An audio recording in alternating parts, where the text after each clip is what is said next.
Hi, everybody. Sandy Kreisberg here. Fridays with Sandy.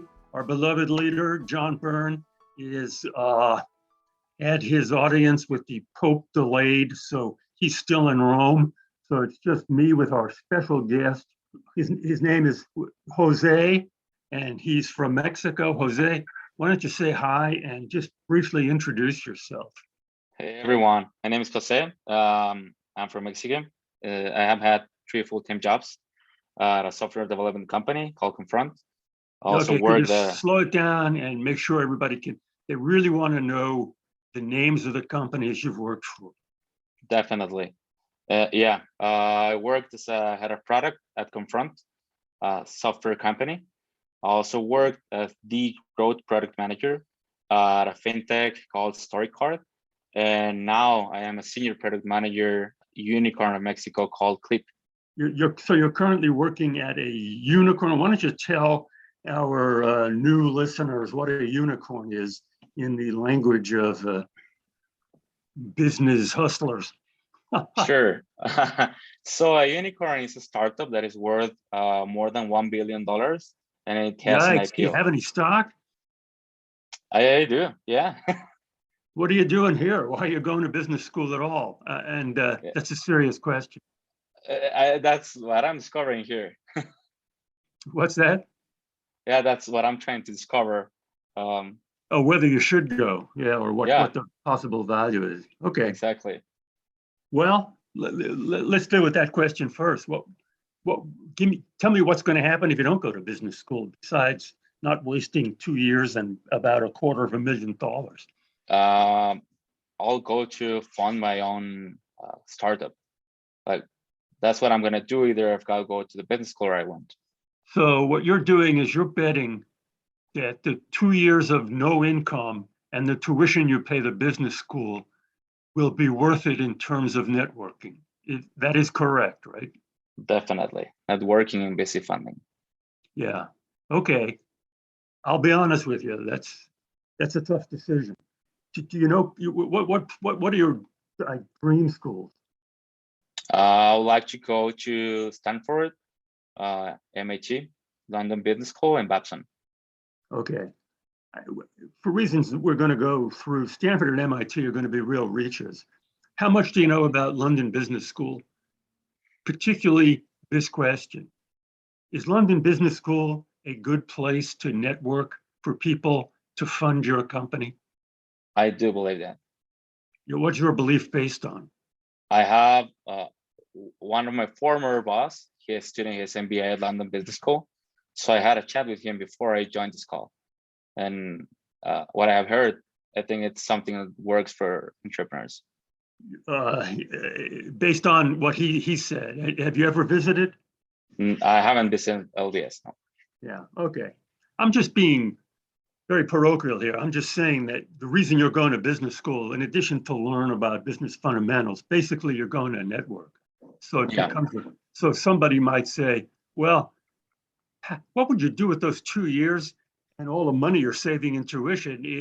Why don't you go live with your friend who's at London Business School and just hang around with him and don't pay tuition and sit in on classes until they kick you out? That could be awesome. But I think that that's a good idea, Sandy, a hacky way. But I also think that going to the business school, meeting the people with the class, learning from teachers, and also getting the credentials is something that matters. Okay, I'm not going to disagree with you. It's an interesting open question for our viewers. Is it harder? Let me turn the tables here. Let's say you're a VC, okay, and you get 2 pitches. One pitch is a guy from Harvard Business School with a kind of non-exciting idea, and the other pitch is a guy who didn't go to business school, but it's a very exciting idea.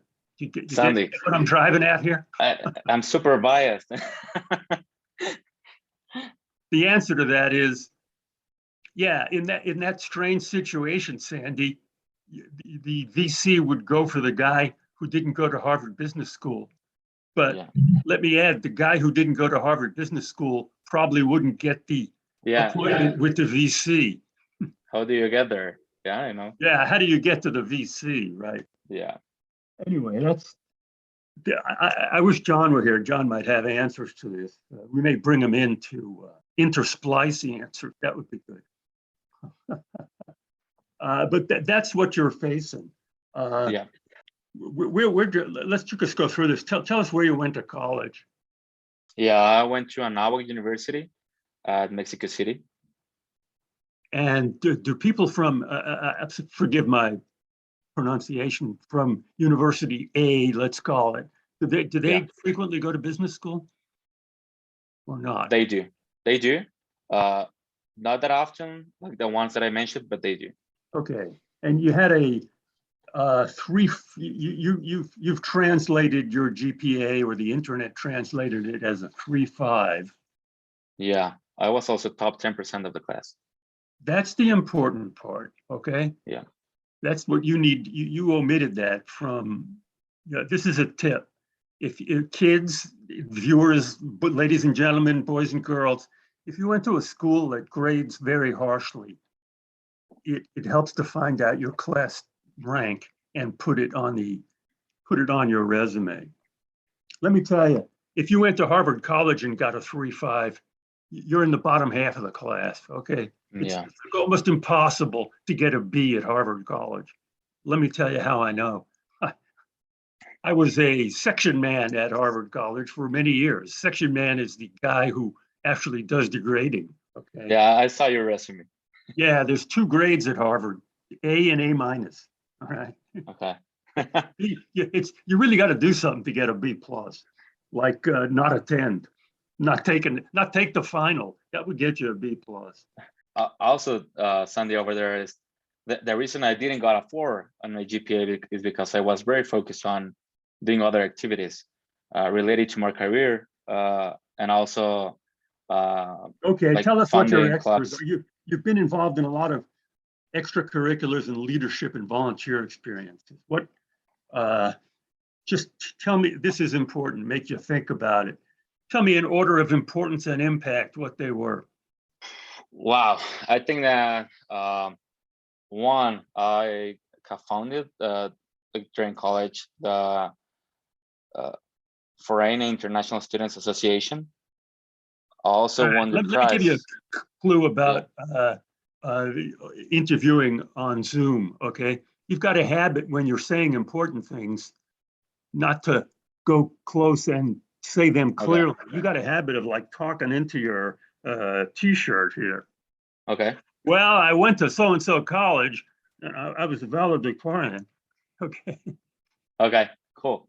I'll open up my mouth. This is a tip for you and everybody. Everybody out there who is facing a Zoom interview, you really need to do a mock interview, even with a friend, just to see how you appear on the Zoom screen and what your personal tics are. And, people do funny things without even being aware of it. And it becomes very annoying to people who have to watch it. And they go, boy, I wish that kid would stop hitting his ear. You have to tell me if I do something, Cindy, please. I just did. You have a habit of talking into your shirt.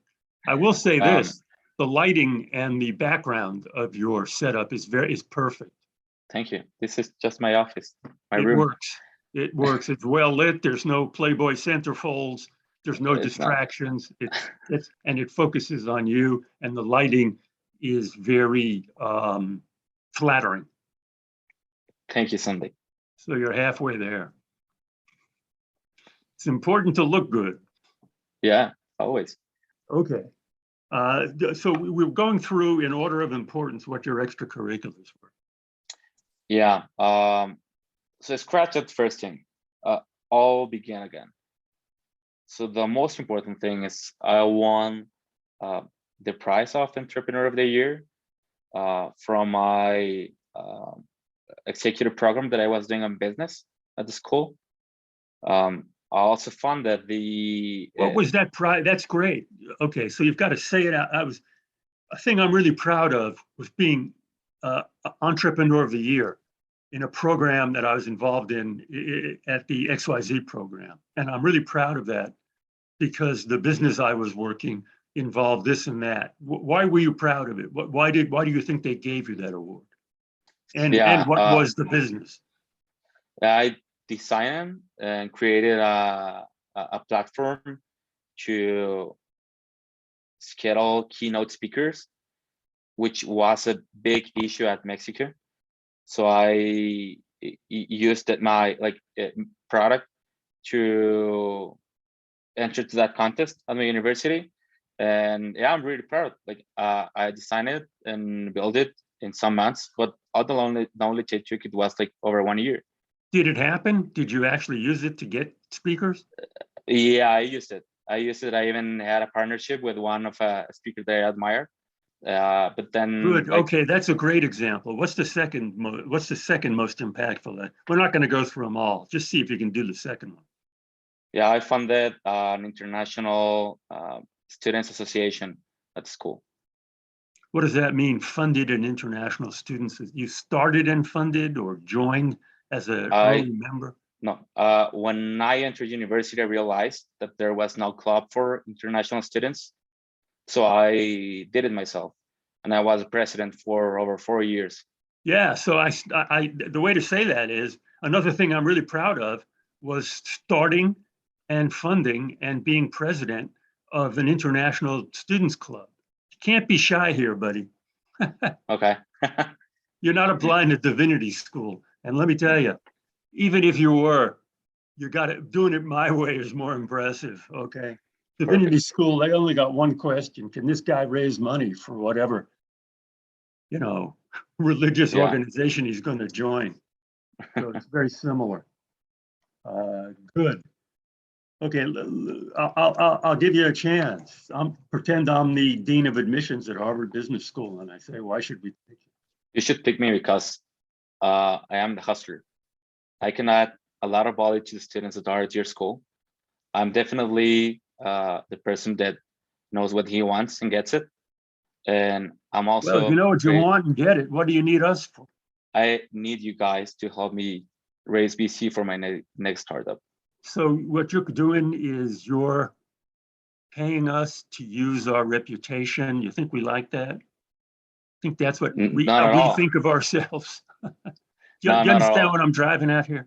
Yeah. You got to get this wrapped down, man. You know what you need to do, right? Yeah. You really got to get it down.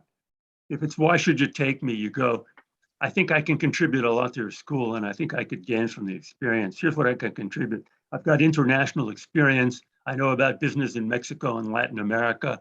I know about the startup world in Mexico.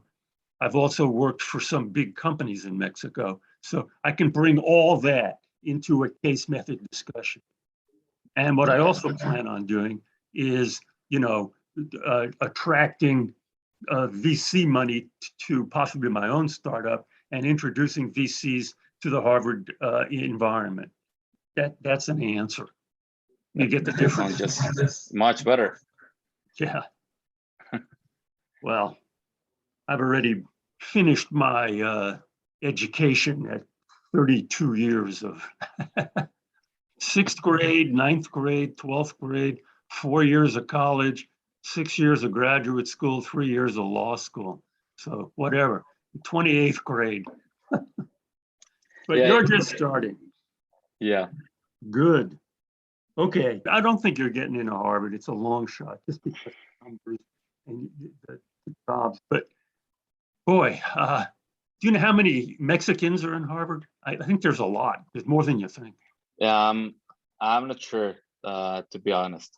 I don't think you're getting like a country bonus. It's not like,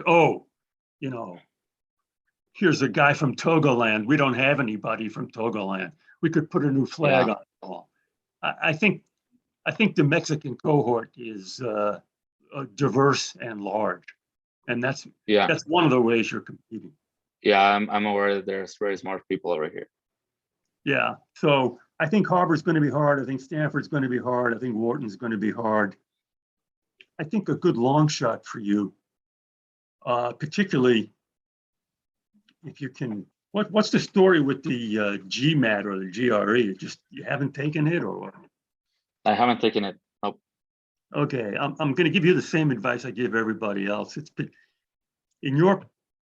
for you, the GRE and GMAT is even a little more important than it is for most people because they don't have known quantities about you. You didn't go to a school they know about. Mm, You didn't work for a company they know about. Some kid who went to Dartmouth and was working for Procter and Gamble for 2 years, they know what Dartmouth is. They know what Procter and Gamble is. So they could wink at it. You need to get, if it's possible, 80% on both sides. You know what I mean? okay. Yeah. Even if you have, and this is the advice I give everybody, even if you have to take it 2, 3, 4 times, they don't care how many times you take it. They just want the number. Yeah. Yeah. I'm used to that. Good. I'd also, I'd study for it too. Or, I'm sure there are tutors in Mexico who do that, right? Yeah. Okay, so if you were able to get a GMAT like over 710, 720, you could be a very good kind of outside shot at Kellogg, because they would go for the background, they would go for the diverse experiences. You could be an outside shot at Kellogg, maybe Tuck, maybe the bottom 5 of US News and World Report, if you know what I'm talking about. Okay. You know the US News and World Report rankings? Yeah, I know. Yeah, okay. If you could get like a 700, you could be a good candidate for schools ranked 4 through 10 there. Okay. That would be, and also LBS. I don't think LBS is all that hard to get into. Do you? You think it's not that hard, or that is? I don't think it is. I don't think it's as hard as the American schools. I could be wrong about that. Once again, John Byrne, we miss you. John knows all about this stuff. Okay, so that's my advice. You've got a very exciting case. You have to learn how to really package it, which is something you don't know how to do right now. Okay, you got to Yeah, I have learn to how to really practice a lot. package it, and then I hate to say it, you only have to get a good GMAT score once in your life, and it's a very important break in the road.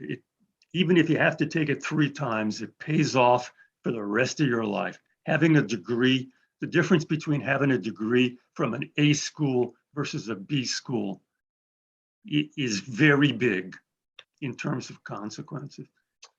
You could survive Yeah. a B school because you're a hustler and the Mexico is good, but just break your back and try and get over a 700 GMAT. Okay, Jose? I'll do that. Yeah. Okay, good talking to you. I'm rooting for you, buddy. Adios. Yeah. Have a good weekend. Adios, everybody. Sandy.